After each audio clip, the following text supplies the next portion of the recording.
안녕하십니까, 공병호입니다. 저는 문 대통령과 이 정부에 대해 자주 무슨 생각을 하고 정책을 추진하는지, 어떤 생각을 갖고 이 나라를 이끌고 있는지, 자신들이 임기를 마치고 떠난 이후에 이 나라에 어떤 것을 남기게 될지, 그리고 사람들로부터 어떤 평가를 받게 될지, 이런 질문들을 고민하고 사는지가 궁금할 때가 많습니다. 한국형 원전 개발과 상업화의 책임자로 자신의 인생 전부를 걸었던 이병영 박사, 현재 원자력 안전위원회 위원이 정말 심혈을 기울여 쓴 한국형 원전 후쿠시마는 없다 기파랑을 읽었습니다. 다시 한번 그동안 제가 가져왔던 탈원전을 전문가 입장에서 얼마나 이 어처구니없는 정책인가를 전문가의 지식을 빌려서 다시 한번 확인할 수 있는 기회가 되었습니다. 문정부를 보면서 참으로 무도한 정권이다. 참으로 무지한 정권이다. 참으로 이해할 수 없는 정권이다. 이런 생각을 하지 않을 수가 없습니다.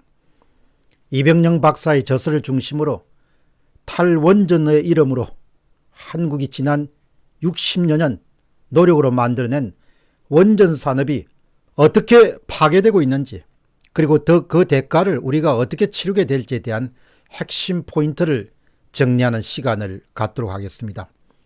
이병영 박사의 이야기는 거듭 말씀드리면 최근에 펴낸 한국형 원전 후쿠시마는 없다 기파랑에서 인용을 했습니다. 탈원전에 대한 제대로 된 이해, 첫 번째 포인트입니다. 탈원전을 왜 하는지에 대한 설명을 저는 단 한 차례도 정부의 책임 있는 당국자로부터 들어본 적이 없습니다. 그들은 단 한 번도 에너지 정책과 같은 그런 중요한 정책을 180도 전환하면서 국민들에게 소상하게 설명한 적이 없습니다. 그러니까 짐이 결정하면 따라야 하느니라, 이런 식으로 에너지 정책을 180도 바꾼 겁니다. 이병영 박사는 자신의 저서에서 이렇게 주장합니다. 문 대통령이 당선된 불과 한 달 뒤에 2017년 6월 19일 탈원전을 선언했다. 그런데 그 이유가 지진에 의한 사고의 가능성이라고 말했다. 그리고 원전 사고의 피해로 후쿠시마에 1368명이 사망한 것을 예로 들었다. 필자는 이 방송을 들으면서 깜짝 놀랐다. 귀를 의심했다. 왜냐하면 대통령이 확고하게 믿고 있는 그 지식이 바로 가짜 지식이기 때문이다. 지진에 의한 원전 사고 1368명의 사망 모두 다 가짜 지식이고 가짜 뉴스였다. 이병영 박사는 이렇게 주장합니다. 후쿠시마의 원전 피해는 지진이 직접 증거가 아니라 비상발전기가 높은 곳에 설치되어 있지 않았기 때문에 모든 비상발전 시설이 지하에 방수 처리되지 않은 채 있었기 때문에 쓰나미가 덮쳐가지고 침수가 되어버렸기 때문에 원전 사고가 발생한 극히 인간의 부주의함으로 인한 원전 사고였다. 그리고 1368명이 죽음을 당했다는 것도 사실이 아니다. 2016년까지 직접 피폭으로 사망한 사람은 단 한 사람도 없다. 이병영 박사의 주장입니다. 두 번째 포인트입니다. 세간에는 문 대통령이 탈원전 정책을 추진하게 된 배경이 파도라라는 그런 영화를 보고 탈원전을 결심했다는 소문이 파다하다. 영화 한 편을 보고 대통령이 감동해가지고 원전 정책을 바꾸기로 했다.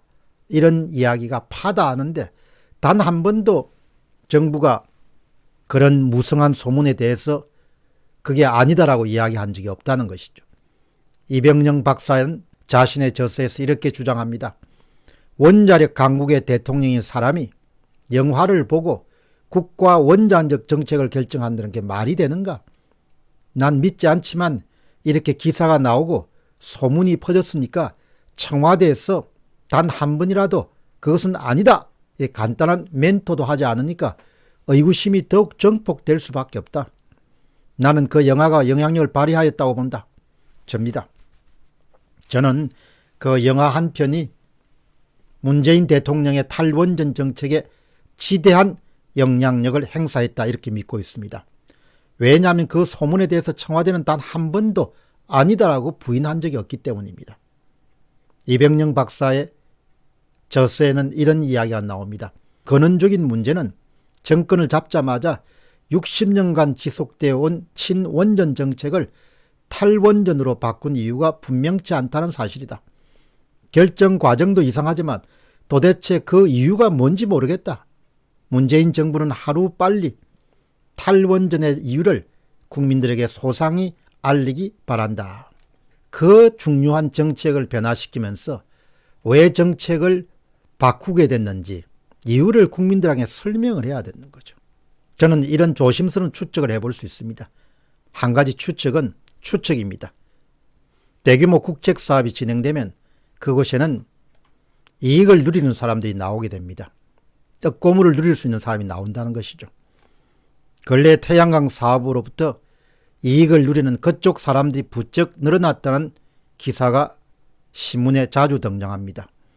저는 탈원전 정책이라는 것이 결국은 이익과 깊은 관련이 있을 것이다 이렇게 봅니다. 태양광이라든지 풍력과 같은 신규 대규모 발주 사업이 가능하기 때문에 이익이 있기 때문에 아마도 하지 않았을까라는 생각을 합니다. 추측이기 때문에 앞으로 입증이 될 거로 봅니다. 아마도 문 정부는 이유다운 이유가 없기 때문에 영원히 왜 탈원전을 선택하는지를 밝힐 수 없을 것입니다. 다음에 정권이 바뀐 다음에 검찰 조사에 의해 가지고 탈원전 정책이 어떤 연유로 시작이 되었는지가 밝혀질 것으로 봅니다. 한마디로 어처구니 없는 정책입니다.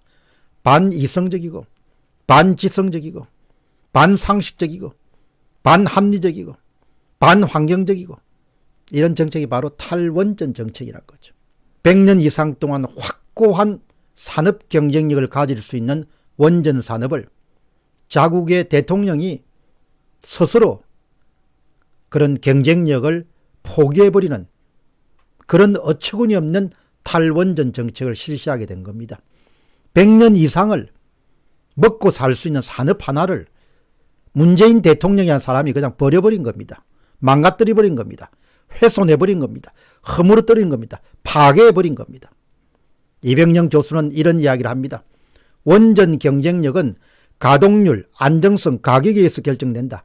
가동률이라 하면 고장과 연료 재충전 등으로 발전소가 쉬는 시간을 뺀 실제 전기를 생산하는 시간을 말하는데 한국은 90% 이상 정도가 될 정도로 세계 최고다. 미국과 유럽 그리고 일본은 70% 말에서 80% 중간 정도 머물고 있다. 대단한 경쟁력을 갖고 있다는 이야기죠. 안정성을 기준으로 하면 울진 3, 4호기는 1998년, 1999년부터 가동돼서 이제 20년이 됐지만 가벼운 고장 말고는 중대 사고는 물론이고 사고라고 할 수 있는 것이 발생한 적이 없다. 한국형 원전 품질은 국내외 세계적인 수준에서 보더라도 세계 최강이다. 가격 경쟁력은 확고한 한국 원전 산업을 뒷받침하는 경쟁력이 원천이다. 2014년도에 국회 예산정책처에서 일부 국가의 신형 원전 건설비를 조사한 적이 있습니다. 미국 킬로와트상 640만원, 프랑스 킬로와트상 560만원, 한국 킬로와트상 231만원. 요약해서 말씀드리면 한국은 미국보다 270% 정도 싸고 프랑스하고 비교해도 240% 정도 싸다. 막강한 경쟁력을 갖고 있다는 거예요. 심지어 중국보다도 훨씬 더 경쟁력이 우위에 있는 것이 한국의 원전 산업이다. 그런 원전 산업을 대통령이 나서가지고 뚜렷한 이유도 없이, 뚜렷한 논리도 없이, 뚜렷한 근거도 없이 그걸 마구잡이 파괴해버린 겁니다. 그러니까 문재인 정부는 무슨 정부다? 기본적으로 일자리 파괴 정부다. 저는 그런 이야기 써섬지 않습니다. 일자리 창조 정부가 아니고 일자리를 파괴하는 정부다. 일자리를 깨부수는 정부다. 일자리를 그냥 붕괴시켜버린 정부다. 원전 산업을 붕괴시킨 역사의 가장 큰 가오이자 비난받을 만한 일을 한 겁니다. 세 번째, 한국은 세계 최강 원자력 기술을 보유하고 있다. 이병영 교수의 이야기입니다. 반세기가 넘는 세월 동안 별별 우여곡절을 겪으면서 이제 세계 최고 기술이 된 한국 원전 기술이 아무 명분도 실리도 철학도 없는 탈원전선 하나로 소멸될 위기에 처하고 말았다. 필자가 무엇보다 가슴 아픈 것 중 하나는 탈원전을 한다고 하니까 원자력 공학과의 학생들이 급감하는 추세다. 자부심 하나로 한국 원자력을 이끌어온 전문가들은 엄청난 좌절과 모욕감에 몸부림치고 있다. 이백영 교수는 이렇게 이야기합니다. 문재인 정부는 기술의 개념이 부족한 것 같다. 현대 국가는 기술 없는 미래를 상상해 볼 수 없다. 경제도 일자리도 안보도 물론 복지와 정의 모든 것이 다 기술에 의존한다. 기술을 알아야 된다 이야기죠. 마지막으로 가장 중요한 네 번째입니다. 후쿠시마 원전과 한국형 원전은 원자력 발전소라는 이름은 같이 나누 가지지만 노형 자체, 원자력 발전을 이용해가지고 전기를 만드는 그런 일종의 프레임 자체가 완전히 다르기 때문에 한국형 원전의 사고 가능성은 아주 낮고 거의 완전할 정도로 사건, 사고로부터 자유롭다는 것이죠. 세계에서 가장 많이 사용하는 노형은 비등수형과 가압수형으로 나누는데 후쿠시마하고 체르노빌 사건이 발생했던 후쿠시마 원전 사고, 체르노빌 원전 사고는 똑같은 원자료를 사용합니다. 그런 원자료를 비등수형 원자료다 이렇게 이야기합니다. 그러나 미국에서 사고가 발생했던 스리마일 아일랜드와 한국형 원전은 모두 다 비등수형이 아니고 가압수형입니다. 완전히 원자력을 이용해 가지고 전기를 생산하는 방식이 다릅니다. 비등수형 원자력 발전의 경우는 후쿠시마 경우하고 체르노빌 경우와 마찬가지로 수소 폭발로 경납 용기가 파괴되어서 방사능이 노출될 가능성이 있습니다. 그 사건이 터졌습니다. 그러나 가압수형인 스리마일 아일랜드하고 한국형 원전 같은 경우는 수소를 연소시키는 산소가 발생하지 않아서 수소 폭발이 일어날 가능성이 없습니다. 한국형 원전이 채택하고 있는 노형인 가압수형 원전은 60년 전부터 시작됐고 지금 전 세계에서 300기 이상이 가동 중이지만 사람이 다치거나 환경을 파괴한 사례는 한 건도 없었습니다. 쉽게 이야기하면 후쿠시마 같은 경우는 절대 한국에서 일어날 수가 없다는 겁니다. 앞에서도 말씀드렸다시피 후쿠시마 사고는 원자력 자체의 발전소의 문제가 아니고 인간의 부주의로 인해 가지고 그런 비상 발전기가 수면보다 모두 다 낮은 지하실에 6대를 모두 다 방수 처리도 하지 않고 보관했기 때문에 그것에 쓰나미로 인한 물이 들어가면서 비상 발전기가 가동되지 않고 그 다음에 열이 올라가면서 결국은 문제가 발생한 그런 사례 가운데 하나입니다. 따라서 우리가 문명의 길과 야망의 길로 나누면은 야만은 이성을 존중하지 않고 이론을 존중하지 않고 지식이나 주장을 존중하지 않습니다. 그러나 우리는 지난 70년 대한민국이 자유 대한민국으로 걸어온 길은 야만의 길로부터 문명의 길로 걸어온 거죠. 문명의 길이라는 것은 이성과 논리와 합리와 이론과 역사적 경험과 특히 전문가의 지식과 정보와 주장을 수용하는 그런 길을 걸어왔고 그 길을 선택한 덕분에 대한민국은 오늘처럼 이만큼 살게 된 겁니다. 따라서 제가 결론 내리면 문재인 정부의 탈원전 정책은 절대로 해서는 안 되는 거죠. 역사의 죄인이 되는 길입니다. 어떻게 한 나라의 대통령이 자국의 가장 중요한 세계적인 경쟁력을 갖고 있는 원자력 산업 자체를 그냥 망가뜨리고 없애는 정책을 쓸 수 있겠냐. 이백영 교수의 좋은 책인 한국형 원전 후쿠시마는 없다. 기파랑을 읽으면서 정말 큰 분노와 안타까움을 느끼지 않을 수 없었습니다. 다시 한번 강조 싶은 것은 탈원전 정책은 즉시 폐지돼야 된다. 감사합니다.